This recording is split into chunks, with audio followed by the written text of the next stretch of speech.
wants to impose curfew, he says it once. Tí ààrẹ bá fẹ́ sọ curfew ẹ̀kan ló máa ń sọ. Tó bá fẹ́ ṣe ìṣèdè Tó bá fẹ́ ṣe ẹ̀kan. ìṣèdè. Ẹjọ́ ìbàdí authority náà sọ pé àbẹ́ ẹ̀gbọ́n pé wọ́n sọ lẹ́ẹ̀kan ni. He who does not have authority will be asking, did you hear what I said? I'm not going to earlier? shake my body. I'm not going to waste your time. I'm not going to use any gimmicks or whatever. I will speak into your life and your situation will change.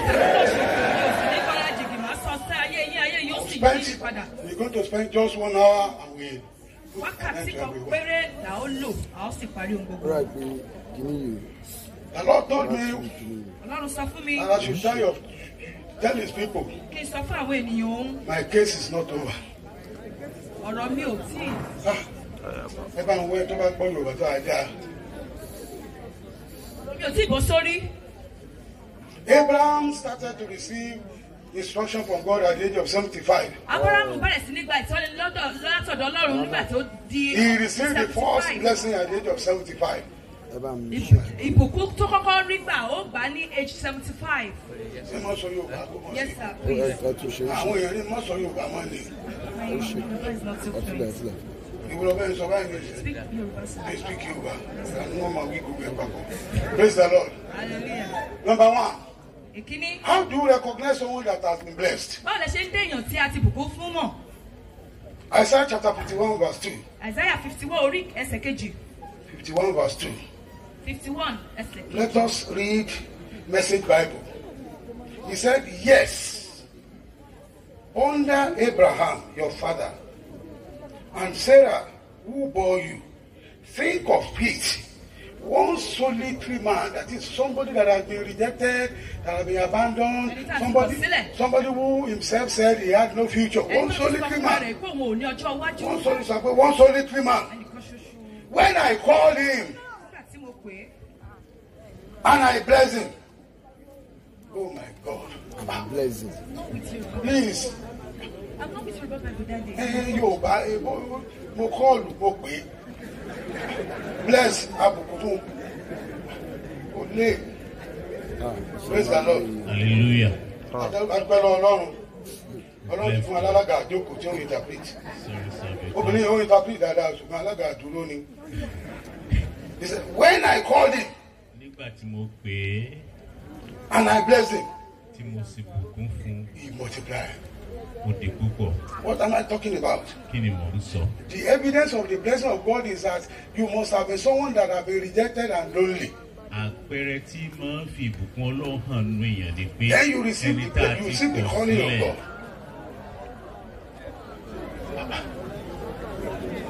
Oh, bro. Praise the Lord. Hallelujah. Ṣé kò ṣe àwọn ensars làwọn yẹn? Kìí ṣe Kò ṣe wọ́n. bẹ́ẹ̀ ni sà. You must have been a lonely person. Ó ti láti máa jẹ́ ológo lásán tí ìfẹ́nu lásán bá wọn jẹ yẹ.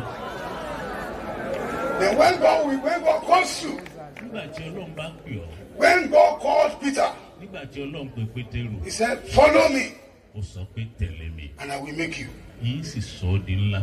He said, I will make you. Yín sọ ọ́ di bàbá rẹ̀. So tẹ bá ń gbọ́ pé máa yẹn ti make ẹ̀. Bàbá ń gbọ́ pé ẹnìkan ti ṣe oríire, ó ti làlùyọ. Make ẹ̀ ní wọ́n pẹ̀lú máa yẹn ti make That a ẹ̀. man has made. Yẹn ni pé Ọlọ́run ti bùkún fún. That means that. Mo sọ sínú ayé ẹ̀ láàárọ̀ yìí. I say. Wà á make ẹ̀. Mo sọ pé má retí ọ̀rọ̀ púpọ̀ o. I've told you don't expect long speech. Wà á make ẹ̀. In Jesus' name. New Living Translation says, yes, think about your ancestors, Abraham and Sarah. Ronú nípa àwọn tó ṣáájú rẹ̀, àwọn ọ̀ràn rẹ̀ tó From whom you ṣáájú came, láti pàṣẹ rẹ̀. Abraham was alone Abrahamu ó wà lónìí nìkan when I called him. nígbà tí mo pè é. But when I blessed him, Ṣùgbọ́n nígbà tí mo he bùkún became fún a great nation. ó di orílẹ̀-èdè ńlá. The evidence of blessing of God Àpẹẹrẹ pé tí Ọlọ́run bùkún fún is divine transformation from ó ní solitary life àyípadà láti to òkè wá becoming a great tí ó nation. sọ ẹni tí ń dárìn tó dá wà tó sọ ọ́ di orílẹ̀-èdè ńlá. I saw one lady, one sister, Mo rí arábìnrin kan when she was very eager, zealous, working for God. I said, oh, is this not this sister from so bank? I said, God said he will promote him. My wife said, but she has been sacked. I said that is an evidence of the beginning of promotion. nígbà tí mo rí arábìnrin kan tó ń sorí ṣe tí ń fọrùn ṣe mú ní ṣé bí wọn ti máa ṣe ń báńkì rè màmá wa sọ fún. mo ní ọlọ́run sọ pé kó wọ́n á promote ẹ̀. pé ọlọ́run sọ mọ́mì wa ni wọ́n mọ̀ ti dá dúró. pé sọ pé ọlọ́run yóò gbéga mọ́mì wa sọ fún mi pé wọ́n mọ̀ ti dá dúró. mo wá ní bẹ̀rẹ̀ promotion yẹn. And I said that was the beginning of promotion for her. Because nítorí pé a sad employee. ẹni tá a bá dá dúró òṣìṣẹ́ tá a dá dúró. Now becoming an employer. tọ́wá di ẹni tí ń gbàyàn síṣẹ́. What is that one? kí là ń pèrò yẹn? ìgbéga. Beat your chest. fọwọ́ gbá àyà My rẹ. promotion cometh. My position called ìgbéga mi My bọ̀. promotion cometh. ìgbéga mi wá. My promotion cometh. ìgbéga mi wá. My promotion cometh. ìgbéga mi wá. I was working with an oil company. Mo ń ṣiṣẹ́ pẹ̀lú ilé-iṣẹ́ elépo. And I had problem. Mo sì ní àwọn ìdojúkọ. And I went to my father in the Lord. Mo wá lọ ọ̀dọ̀ bàbá mi I nínú said Olúwa. I have problem. Mo wá sọ fún wọn pé mo ní àwọn ìpèníjà. Wọ́n ní kí n. He said I should kneel down. He said in the name of Jesus Christ. This battle would not be won. This battle would increase. And I stood up. I said, Daddy, I told you I have worries in my work. He said, last Sunday, we were asking for a kind of promotion that will bring envy. Do you think it is that place you have been paid a salary that will be envy? I had to resign from my work. Mo láti kọ̀wé kí n kúrò níbi iṣẹ́ mi ní oṣù kejìlá. Sorry, ní oṣù kọkànlá. 8. Ọjọ́ kẹjọ oṣù kọkànlá. February. Ní oṣù kejì tó tẹ̀lé. 9. Ọjọ́ kẹsàn-án nínú oṣù kejì. I bought a Mercedes. Mo ra mọ́tò Mercedes ayọ́kẹ́lẹ́ kan. 1993. Ní ọdún 1993. Listen to me very well. Ẹ fetí sílẹ̀ sí mi dáadáa. It is what you desire that you acquire. Tí o bá dà níyàn lọ́lọ́run ó fún ọ. Tó o bá fẹ́ lọ́kàn ẹ̀. Tó o bá fẹ́ lọ́kàn ẹ̀, what you desire in your heart. We always blame this man, this rich man. Tí Lazarus máa ń jẹ ìrún. The Bible says, it was when I started reading Bible. He said, he desired to have to take crumbs. Ó wù ní náà. Nígbà tó jẹ́ pé ó wù ó láti máa jẹ àjẹkù. Ṣé tí olówó yẹn bá ní kán lọ máa fún un ní salad, ṣé kò wà ní bínú? Àwọn ọ̀dà ìbílẹ̀ pé tí tó wù ní ìrún, ó sì rí ìrún. What do you desire this morning? Kí lè fẹ́ lọ́kànrà yín láàárọ̀ yìí? Ní ọ̀pọ̀ ìgbà ni a máa fẹ́ fi ojú láì fi wo ọkùnrin ọlọ́rọ̀ tí Lásárù ń jẹ irú búrẹ́dì lábẹ́ rẹ̀. And you see, I remember. Mo rántí. When I was in primary school. Nígbà tí mo wà nílé ìwé alákọ̀ọ́bẹ̀rẹ̀. Tá a bá wá sórí òkè. My father would stand up. Bàbá mi ó dìde nàró. When it's about to round up. Nígbà tí wọ́n bá fẹ́ sáré. He would request people to ask people what they wanted. As a small project. I'll ask God, I want to have money. I want to be rich. I want to be rich. My friends will be laughing at me. You want to reach? You want to be rich? But when I got to secondary school, I said I requested, I wanted to have rich, big money. And it was just a friend that ignited me. I had a small money. After 10 minutes, he asked. And I said, he said, you, this guy, you must have money. If you are to depend on salary, you will be saving. I started praying, I want to have large money. I want to be rich. I want to have large money. I want to be extremely rich. I want to be extremely rich. When I entered paid employment, before the age of 40, I said before the age of 40, to ride a Mercedes Benz. Mercedes Benz. That was a problem. That was where my problem started. Because the people that had Mercedes Benz then, nítorí pé àwọn tó ní ọkọ̀ ayọ́kẹ́lẹ́ Mercedes ń gbà náà. The chairman of the company. Alága ọ̀gá pátápátá ilé iṣẹ́ tá a ti ṣiṣẹ́. Managing director who was a white man. Managing director tó jẹ́ aláwọ̀ funfun. The director of legal and corporate affairs. Olùdarí ẹ̀ka ètò. And our general manager. Who was an executive director. Tó náà jẹ́ executive director. How could I have written buy a Mercedes Benz Ó lè mi ó sì wá gun Mercedes Benz tí ìbá ṣe gbéraga.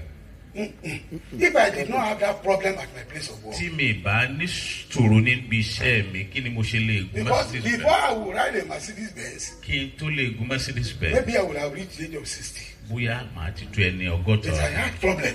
Ṣùgbọ́n mo ní ìṣòro. For the fulfillment to come. Kí èròǹgbà ikú tó di mímọ́. For being deserted. Pé wọ́n kọ̀mítì. Kọ̀ ẹ́ sílẹ̀. Ọ̀rẹ́ kọ̀mítì. It's the beginning of the blessing. Tí o pé ọ̀rẹ́ kọ̀ yín sílẹ̀, òun ni ìbẹ̀rẹ̀ ìgbéga. Because God will not ascribe glory to anyone. Nítorí pé Ọlọ́run kò ní bá ẹnikẹ́ni pín ògo rẹ̀ pẹ̀lú ẹnikẹ́ni. Look very well. Ẹ wò ó dáadáa. Think very well. Ẹ ronú dáadáa. Abraham. Your father. Your bàbá rẹ̀. Sarah. Your mother. Ìyá rẹ̀. Abraham alone did I call. He was alone. Abraham nìkan ni mo. That's some of you here. You came alone.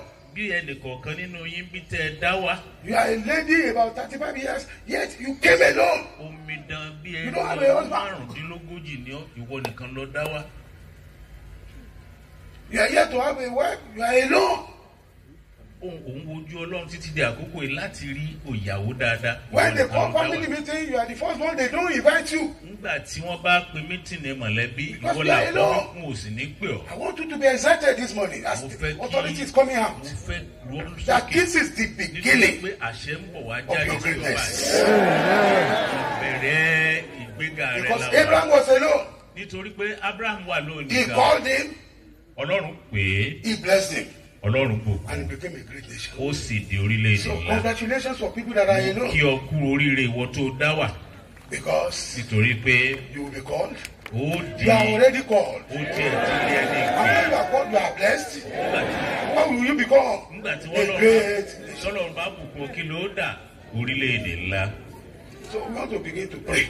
A fẹ́ bẹ̀rẹ̀ sí gbàdúrà. And please, Ẹ jọ̀ọ́, when we start to pray, nígbà bá bẹ̀rẹ̀, don't pray in English if you are a Yoruba ẹ má woman or man. gbàdúrà léèbó tó bá jẹ́ ọmọ Yorùbá ni. Torí àwọn àdúrà kan wà tó ò ní lè gbà léèbó Olúwa gbà mí lọ́wọ́ ogun tí ń ro ayé mi bí ẹ ń ro kà bó o ló sì kúrò léèbó. Because Wà á kẹ́ máa dá I bless you Lord. there are Ṣé I certain bless you prayer Lord ní ogun tí ń ro ayé mi bí ẹ ń ro kà? that Gbà ní you Yorùbá. have to render in English. Olúwa ní àkókò tó ń bọ̀. The Lord said a time is Pé coming. màá pé mo ti sún Olúwa ní mo sunkún lójú ìran yẹn mo sunkún pé irú àwọn wọ̀nyí kọ́ ni òye kó o fún lọ kó o má fún lọ́mọ. I wept Oh, there's bitterly in trouble. the dream, and I wept in the dream. Olúwa ní pé ó káwọn la òun rí omi ojú mi nítorí àwọn èèyàn kan. The Lord said he Tó bá was tó àkókò moved kan wàá gbàdúrà yẹn tí because wọ́n mọ̀ he kó o saw gbàdúrà. my sweat, my tears because of some people.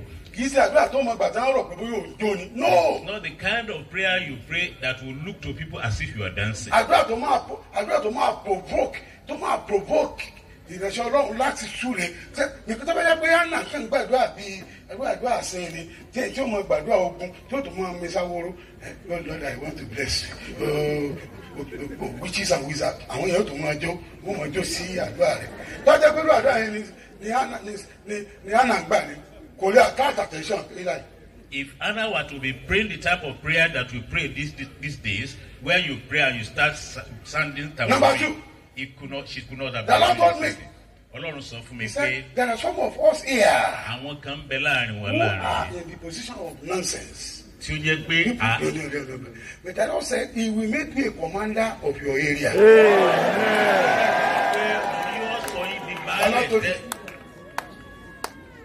The Lord told me. Ọlọ́run sọ Kì í fún mi ṣe bá pé lé inú ilé o. Kì í ṣe bá lé ilé o. kì í ṣe Local baálẹ̀, champion he here. is not a local He's going to champion. make some people here that are alone. He's going to make them commanders. Òun sọ àwọn èèyàn kan tí wọ́n dá wà lọ́wọ́lọ́wọ́ tá a wà tí ọ̀sẹ̀ tó dá wọn mọ̀. Number Wọ́n three. sọ wọ́n di ẹni tí ọmọ There are some of us here. pé ìkẹta àwọn kan bẹ There láàrin is a wa. name they call or they identify us with. Orúkọ kan bẹ tí wọ́n ti lẹ̀ mọ́ wa lára. Àwọn èèyàn burú o. People are very terrible. Obìnrin kan wá sórí òkè ìgbà kan. Ó There pẹ́. was a woman sometime that came to this Ó man. tọ̀dọ̀ ọjọ́ kan ni. Ní One màmá day. tó ń ta àtẹ̀ǹsálẹ̀. Ó ní jẹ́ máa rí obìnrin ọlọ́mọ kan yẹn. Obìnrin ọlọ́mọ kan yẹn. The Ẹ woman obìnrin came ọlọ́mọ around kan. and asked, she's been identified with just one child. That is their identity. Ó kàn di ọjọ́ Friday láàárọ̀. One notable Friday, Maybe because that statement I heard because the husband has abandoned this woman for 12 years. She was just going about with that one child. And I led that prayer point out of fury. Before it was 1 p.m. I said, before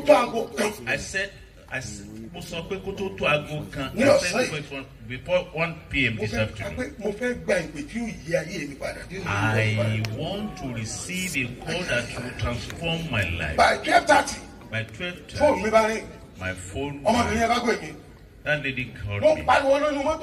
She shouted inside the car. He said, my husband has called me. That man, that husband, has called me. Then she asked me, my husband has called me. Daddy, what would I do? Would I answer him? And I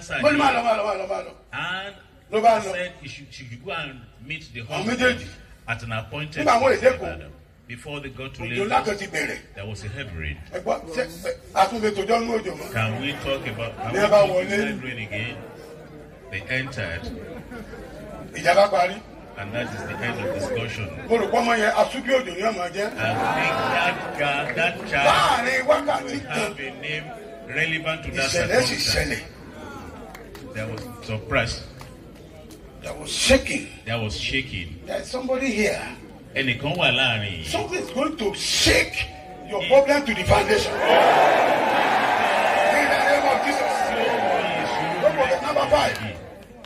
The Lord told me there are some of you here.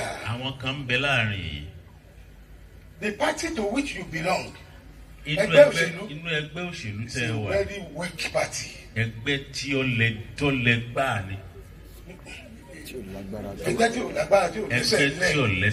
Lord said there are some of you here that they will get appointment not on merit of the party but on merit of favor. Àwọn kan ó rí iṣẹ́ wọn ó rí ipò kan gbà tí kì í ṣe pé ó tọ́ sí wọn ṣùgbọ́n nípasẹ̀ àánú àti ojú rere. Somebody will just pick them. Ẹnìkan kàn sáàmù wọn ni. Say today you will represent us at the house of God. Somebody will just pick you. Ẹnìkan kàn mú yín. Said you will be our next governor. Ẹ̀yin lẹ́yìn ìgbómìnà wa tí ń bọ̀. Shall we rise up? Ẹ jẹ́ ká dìde. Kò jù bẹ́ẹ̀ lọ. Not more than that. Àdúrà yẹn bẹ̀rẹ̀. That's the beginning of the prayer. Ẹgbẹ́ àgbo síbi tí màá ti máa rí. Ẹgbẹ́ àgbo yẹn síbi tí màá ti máa rí fún mi bẹ́ẹ̀ èsì àgbo rí. Kò sí. Please. Praise the Lord. Hallelujah. Number 1 prayer ni. This is the number 1 prayer. Ọlọ́run tó ń yí ìgbà padà. The Lord that changes circumstances. Èmi nìkan ni mo wá síbí o. I came alone to this place. Ó ti pè mí. You have called me. Bùkún fún mi. Bless me. Kí n torí lè rí ńlá. So that I become a great nation. Lọ́nà bàbá mi. Bàbá mi nìkan ló wá síbí. Ó pè é.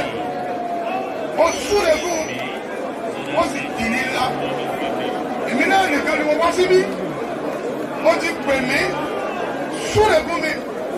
Kí n di orílẹ̀-èdè. Ẹyẹ ìyá ẹ gbàdúrà dáadáa. Bó o bá bùkún fún mi, mi ò lè rí lẹ́ padà sí. You must change my story. Change my story. You must change my situation. Bless me. In the name of Jesus. Confidence to go back home. In Jesus' name. In Jesus' name we are praying. Number 2. Ìkejì. Esau supplanted Jacob. Esau. Ọ̀yàn Jacob jẹ. Ọ̀yàn Jacob jẹ. Ọjà bùkún rẹ̀ gbà. Ọjà bùkún rẹ̀ gbà. Jacob lọ ń lọ. Jacob was going. He went. Ọlọ́run bùkún fún lóòótọ́. Yes, the Lord blessed him. But he had plenty of problems. The problem is Esau. That problem was Esau. Tó bá lọ redemption camp. Like if you went to redemption camp.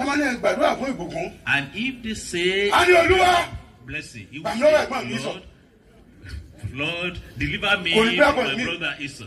Because he had no other prayer point. Because that one has vowed, the day I meet you, if he ever came to Orioke Baba Abiye and he was told to pray and pray for Nigeria, instead of praying for Nigeria, he will say, Lord, deliver me from my brother Esau. What is your Esau that is not known to you and that is pursuing you up to this moment? No, because before you knew Jesus Christ, you are used to drinking alcohol. Now you have accepted Christ. You have obtained visa to enter into the kingdom of God. But the alcohol has spoiled your liver. That is your Esau. The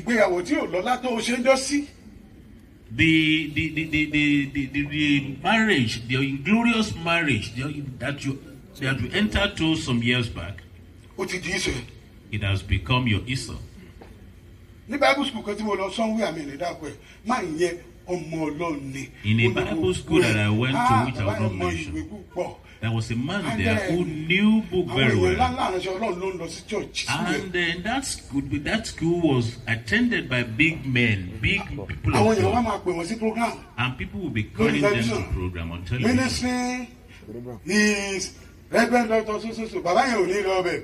Lára àwọn tí wọ́n pè síbẹ̀ ni àwọn lágbájá. Then you ask him, Daddy, you were invited but you didn't go.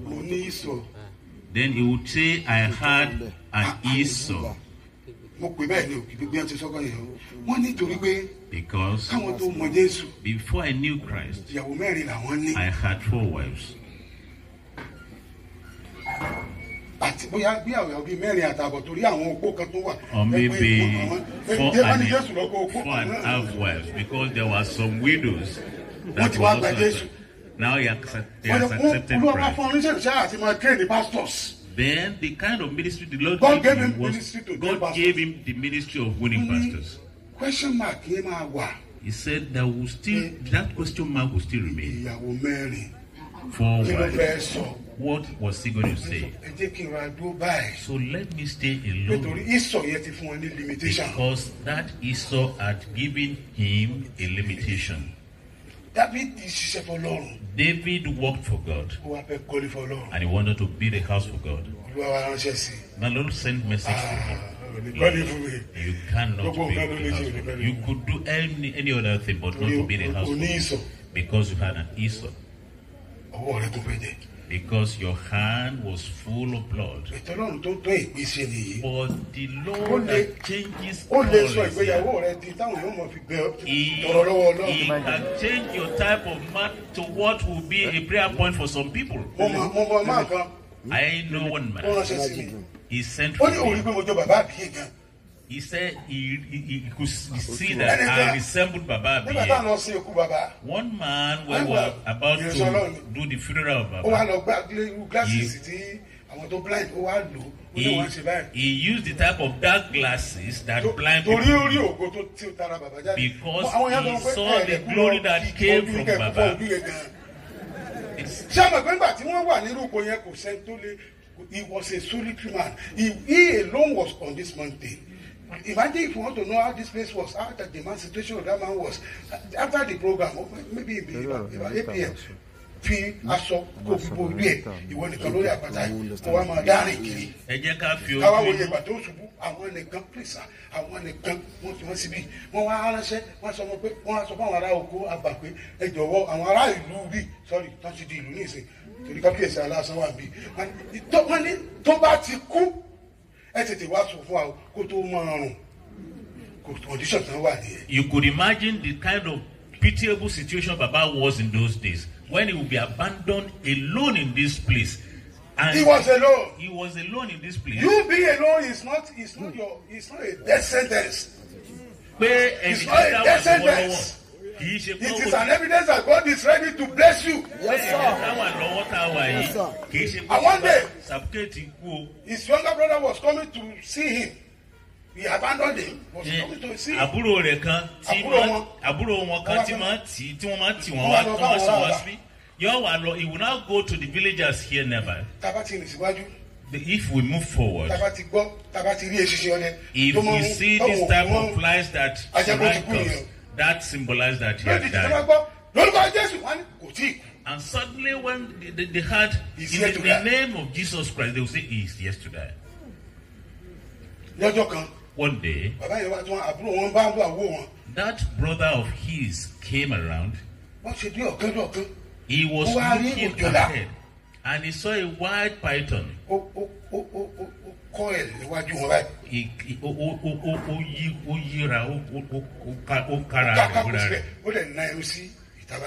And he but the Baba that was praying, he did not see.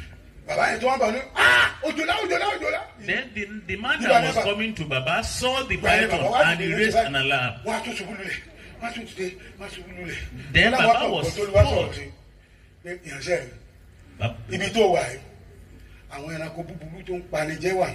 In that state, the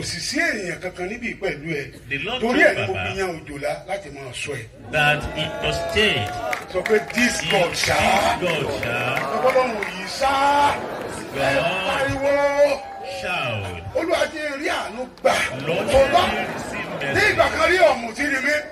Lord, there was a time I was a drunkard. Sometime I used to be this. That was my insult.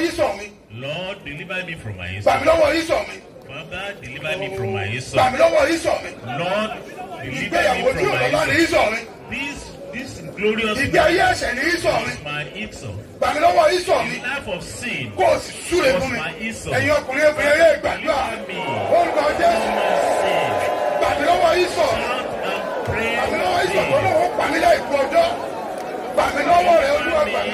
me from my sin.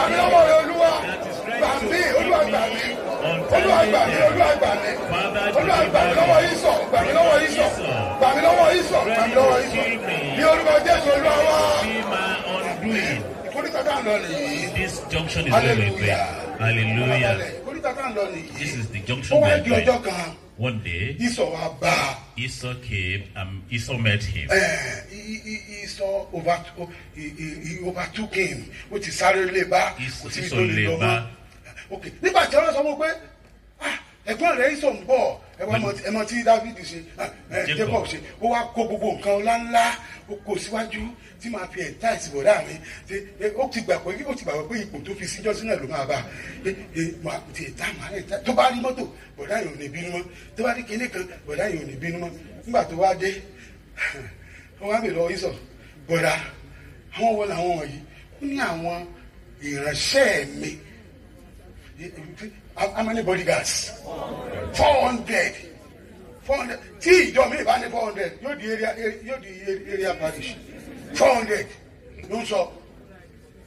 Pẹ̀lú ọ̀pọ̀lọpọ̀ ẹrù.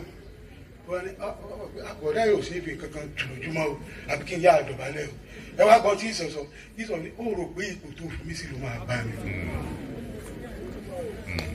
Ṣé ìwọ rò pé ipò tó fi mí sí ló máa bá mi ní? Arábìnrin kan ọkọ rẹ̀ ó fẹ́ ọmọ ọ̀dọ̀ tí ń bá dá ọmọ ọ̀dọ̀ tó ń bá ọmọ ọ̀dọ̀ ẹ̀ ó dẹ̀ fẹ́ ó fún lóyún ó dẹ̀ sọ pé tí ìyàwó òun tí ọba tẹ́ lọ́rùn kó kú òun ilé fún so ìyàwó ní láti kú òun lé pẹ̀lú ọmọ mẹ́rin òun nìkan ló wá ń tọ́jú ọmọ ó wá ń ṣiṣẹ́ bí pé ní Kaduna ó ń ṣe ọmọ ọ̀dọ̀ káàkiri ó sì tọ́ gbogbo àwọn ọmọ yẹn ìyàwó wa ọmọ ọ̀dọ̀ tẹ̀lé ọpọlọ ọ̀pọ̀ adalárédè ṣùgbọ́n gbòdò ọjọ́ kan lóbìnrin yẹn bá kú ọmọ ọ̀dọ̀ yẹn kú ìjọ tó wá dé wọn ni ìyàwó yín kọ́ ó ní ó ti kú ìyàwó bí ìjọ tó rí yìí lè wá bí àwọn kéékèèké ó ní ó wà ó ní àti kọ̀ra wa wọ́n sọ fún mi pé eléyìí tó ń gbé kiri tó ti kú yìí àdúgbò pé ó ti kú kì í ṣe ìyàwó ẹ o ó wà á padà lọ bá obìnrin yẹn tó bá wà láyé òun nìyàwó ẹ o ó wà ń padà ẹgbẹ́ farabalẹ̀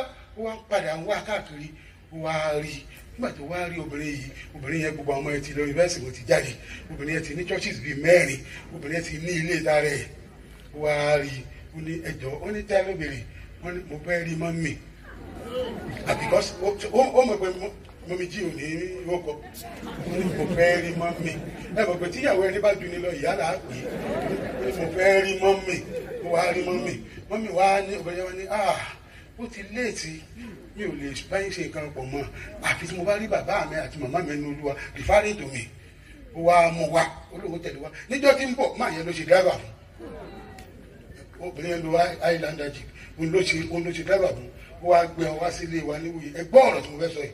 Listen to what I want to say and pray. Ó wá bẹ́ẹ̀ The ó man gbé ìyàwó that obìnrin yẹn kọ̀ ó tún sunkún ó ti fi ìyà jẹ mi jù ó ti ṣe kinní jù ọkùnrin wá sí ọ̀rọ̀ kan ó ní dáàdì ẹ̀ bá mi bẹ́ẹ̀ the ó ní man tó bá said, jẹ́ wípé abẹ́ àti bàbá Daddy, ni mo please bẹ́ẹ̀ let me beg her. àbí òun ta pure water lẹ́gbẹ̀ẹ́ títì ó ní àtúnṣe tẹ́lẹ̀ kí wọ́n á ṣe mi ò ní í ṣe o If I had met ó her, ní I ògo tí mo rí nìyí it is because of Ògo the yìí glory I saw in ó ní mo her. bá wá ni mo That was the reason I came to her. mo kàn pariwo mọ́bìnrin yẹn mo dákẹ́ I bẹ́ẹ̀ shouted at the woman, Ẹ mọ̀ asked kọ́kùnrin her to gbéraga keep gan-an. quiet. You know, we men are very tóbìnrin proud. bá kọ ọkùnrin sílẹ̀ kò sí tó lè ṣe tó ní àná If a woman ní olórí divorces ya a man, ní síbẹ̀ ń jẹ́ gidigidi ìyá ní ìsìn not last did you say àná ń Yarisi? jìyà gan o She was in great àná ń trouble. jìyà gan o. She's suffering. ó ní tí ọkùnrin bá fi lè sọ pé ògo rẹ ló ń wá wá If a mo ní man, kí ló tún fẹ́. if a man could confess that he was looking for the glory of a woman, gbogbo àwọn which tí other wọ́n fi one do you ègbú gba know? ìbùkún mi Those people that are using gbogbo àwọn tí money wọ́n lo ipò láti to yàn mí take jẹ my blessing, those people that gbogbo àwọn tí are wọ́n sọ using pé mi ò lè their jámọ́ position kankan to oppress me, jẹ́ kí wọ́n rí ògo ńlá yìí beating me up.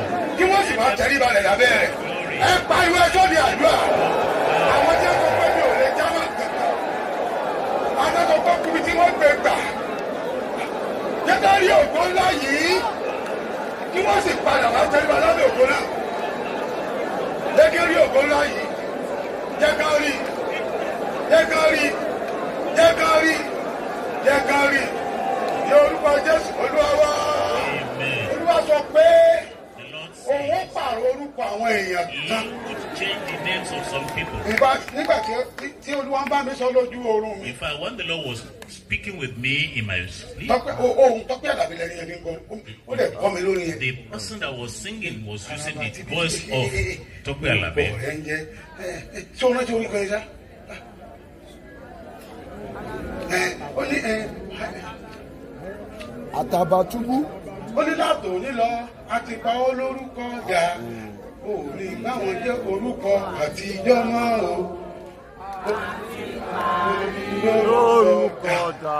Ọlọ́run kì í ṣaláwàdà o. Ọlọ́run Tó bá kọ àtàbàtúbú orin fún ẹ lójú oorun lọ́rùn. ó sọ mẹ́sẹ̀jì ni sọ pé orúkọ burúkú jẹ́ fi ń pè mí mi ò jẹ mọ́. That terrible name with which I have been addressed, Àga ìbànújẹ́ tí ń gbé fún mi mi ò jókòó lórí ẹ̀ mọ́. the chair of sorrow, Ọlọ́run bàbá mi yẹ are no longer sitting. orúkọ mi dà ẹ pariwo ẹ gbàdúrà lórúkọ Jésù lórúkọ Jésù àrùn orúkọ tó fi ń pè mí fún mi ní orúkọ tuntun fún mi ní orúkọ tuntun fún mi ní orúkọ tuntun fún mi ní orúkọ tuntun fún mi ní orúkọ tuntun fún mi ní orúkọ tuntun ní orúkọ Jésù Olúwa wa amen. Jesus' mighty name. Let me tell Amen. you, your disappointment may be an appointment. Àwọn I'm telling ìjákulẹ̀ you. tòní When you want to ó move to the lè next jẹ́ level, pé ohun tí ó jẹ́ àtẹ̀gùn síbi gíga when you lọ́la will, ni. some people will be contented with that position. Joseph, ó ti ń tẹ́ lọ́rùn pé òun wà nílé Potiphar. Joseph was already getting contented that he was in the house of Gbogbo Potiphar. nǹkan tó wà nínú ilé ìtì And because the Potiphar told him that everything in this house belongs to you, he was just like a storekeeper. Òní òkò gbogbo mọ́tò tuntun tí wọ́n ṣẹ̀ṣẹ̀ rà ní òkò sínú yáàdì. He would be the one to Nígbà tí store bá all wọlé, the new ó dàbí olú cars. ẹ̀rú.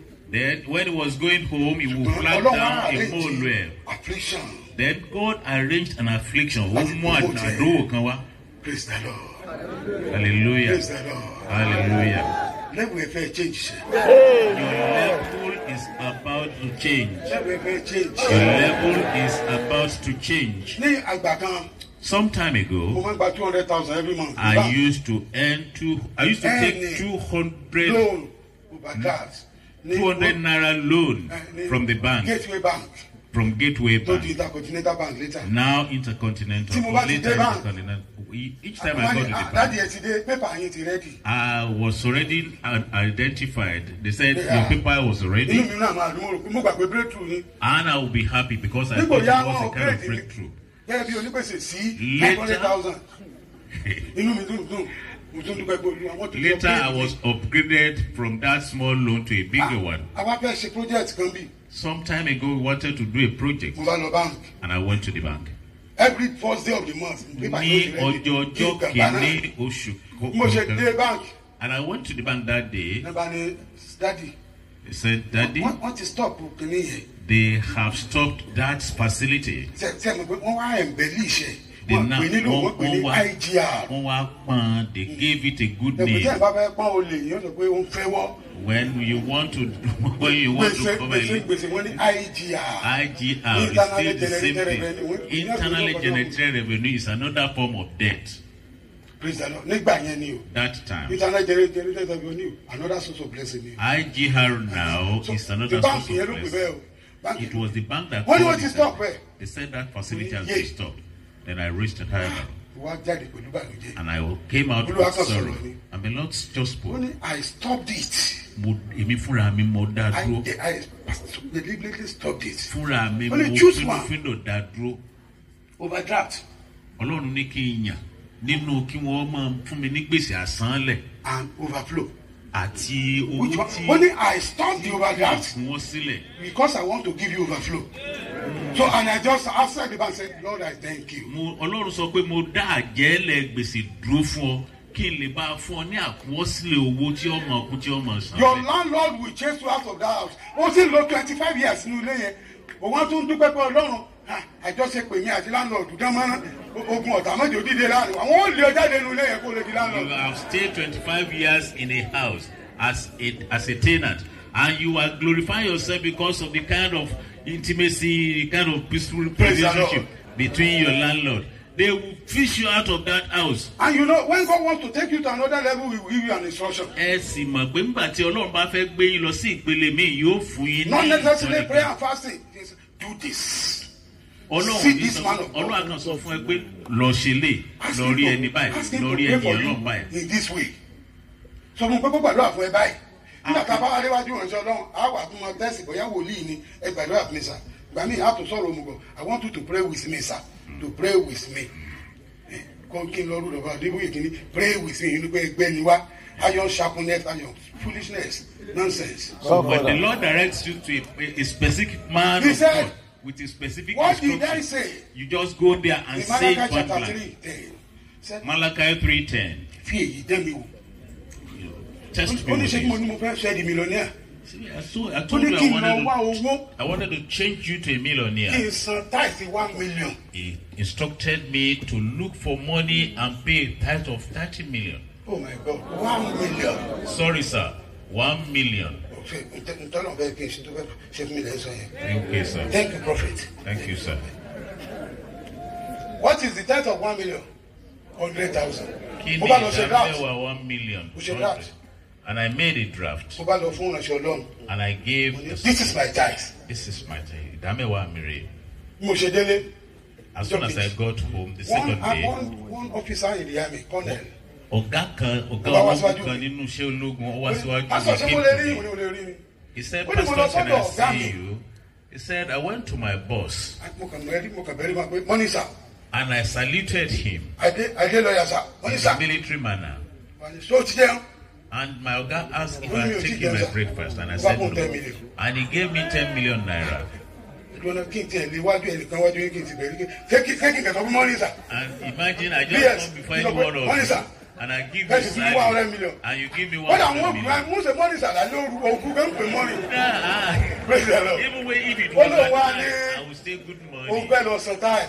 And Kí ni I tithe? decided to pay 10 million. 1 million. 1 million. Òun wá ní màá mú 500,000 lọ sí MFM. He- Màá mú 500,000 lọ sí he winners. talked with him, he Olúwa said sọ that he pé would torí take- fún ṣọ́ àkàdé mo fún ẹ lóhùn yẹn. The Lord instructed him that Ojú àkọ́kọ́ tí mo rí mílíọ̀nù láyé mi ni. it was Ló bá because of gbénu Joshua Ghana mọ̀ Konde fún. that I gave you that money. And you are going to pay the tithes to him. Very shapeless. That was the very first time I would see such huge Tó money. bá ní owó gidi, ó shapeless. Wọ́n máa ń dín dínkù dín ní. If you ever see good money, it will be wrapped carelessly. Mo kàn san tithes. Because I paid a tithe of 100,000 naira, Another 50,000. another 50,000 naira, Lẹ́nu kan wá pè mí. someone just called me. Pásọ Fẹ́mi ni, ó ní dáàdi, ẹnìkan wá, ó sọ pé kí ni òun lè fi 1.5 billion ṣe níbi tó lè fún wa. Subsequently, it was Pastor Femi that called me and said, someone called and asked how someone what Bobani was going to 1.5 do with million. 1.5 Bobani lọ sọ 200,000. Then I paid 200,000 tithe from that amount Ló bá again. tún call. And the same man called, Ṣẹ́ṣẹ́ yẹn ti parí. asking whether the project had been completed. Ó bá fún 500,000. And I told him no, it has not. And he gave another 500,000 naira. Since then, I've entered into the realm of millions. It was not dry fasting that changed the situation. It was instruction, and obedience. Between me and my son, asking me, Daddy, I want to test you. Give me 10 naira. God cannot ask you to test him and he will fail your examination. Please, sir. Let me be cautious. Please, sir. Yes, sir. Stand up. Because as I'm seeing you, he said, may I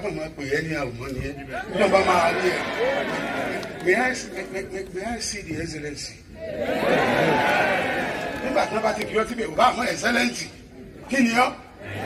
Your Excellency. So, please stand up, sir. Please stand up, ma. Your Excellency, sir. Your Excellency, ma. Please stand up.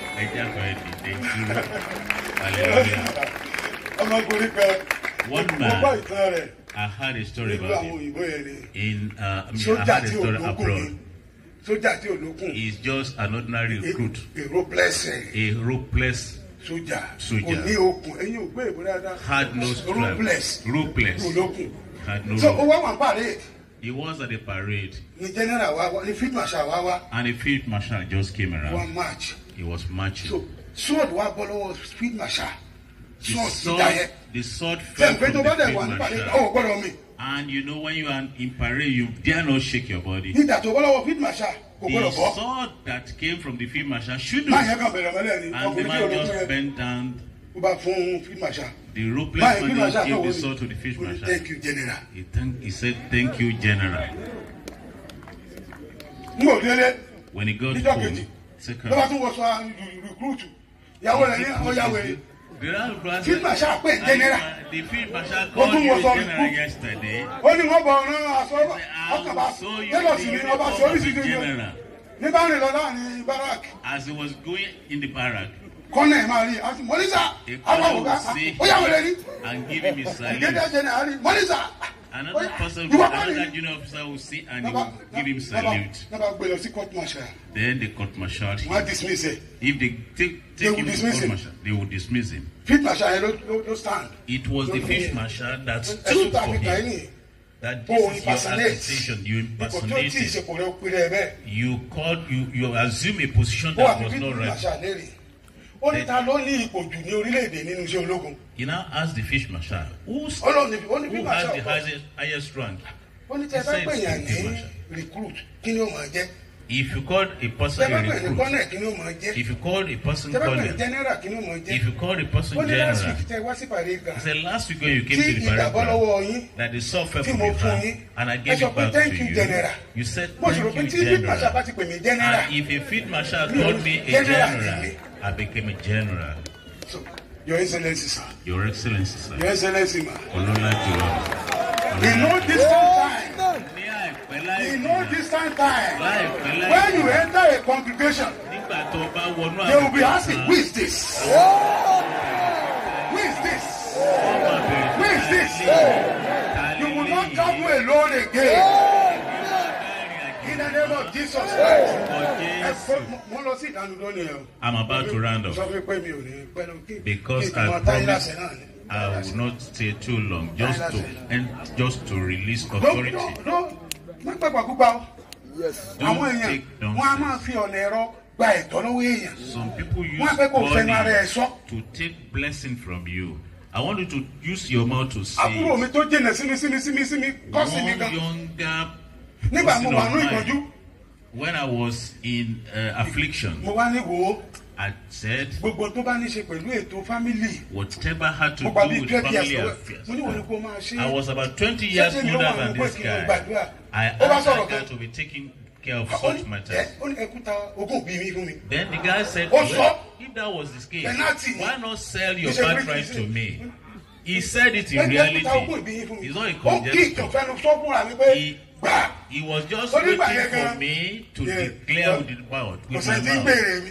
Then that time nobody was asking of me. Èmi nìkan náà mo wà ń bí. I was the only one here. Ẹsẹ̀ ni màá bẹ̀rẹ̀ lọ 3 kilometres. I will trek from here to Oshun. Mo fẹ́ ní sọ pé About 3 kí ló wá jẹ́ kilometers sí from mi. here. Mo ní no. Mo bá rẹ́rìn. I was Mo about fẹ́. conceding to him, and it was almost. Ìbàdí mi bọ̀ láti gbà padà. If I had uttered that Ọ̀rẹ́ mi statement, kan. it would have been Ó ní difficult ẹnìkan tó to ń ṣe retrieve. oògùn fáwọn olóṣèlú kan ní Cairo ní Nairobi. One Àwọn friend olóṣèlú of mine Nàìjíríà kò tó. had one herbalist in Ó ní- Cairo whereabouts. Wọ́n ní kò sí ó ní sọ pé kò sí oògùn àfọ̀ṣẹ. He said there is no remedy for. No remedy kò. Kò sí oògùn àfọ̀ṣẹ tí Okay, ingredient ò ní ní àárín Okay, ènìyàn. there is no For charm. every charm. To as I every say, charm. that For do as I say. it will not complete if there is no It human will dog. not kò ní pé láì bá sí Ó ló indicate pé ohun tó o bá fẹnu ara rẹ sọ èyí tó túmọ̀ sí ti ara ẹ gangan. whatever you Ó say ti with your pàtàkì. mouth is Mo very mú lọ sí important. ìdánudúró kí n wá. I'm about to Yes, run it up. Ẹ sọ fÓlúwa. Tell God, Pààrọ̀ orúkọ tí wọ́n fi ń pè mí. change the Sọ pé mi ò jẹ́ tẹ́nàntì mọ́. terrible. I don't want to answer to a Mi tenant. ò jẹ́ opó mọ́. I don't want to answer to Mi ò a jẹ́ aláìní mọ́. I don't want to Ẹ answer sọ di to a àdúrà. poor person. Lórúkọ Jésù. Pààrọ̀ orúkọ tí wọ́n fi ń pè mí. Pààrọ̀ orúkọ tí wọ́n fi ń pè mí. Olúwa pààrọ̀ ẹ̀. Olúwa pààrọ̀ ẹ̀. Olúwa pààrọ̀ ẹ̀. Ní orúkọ Jésù, Olúwa.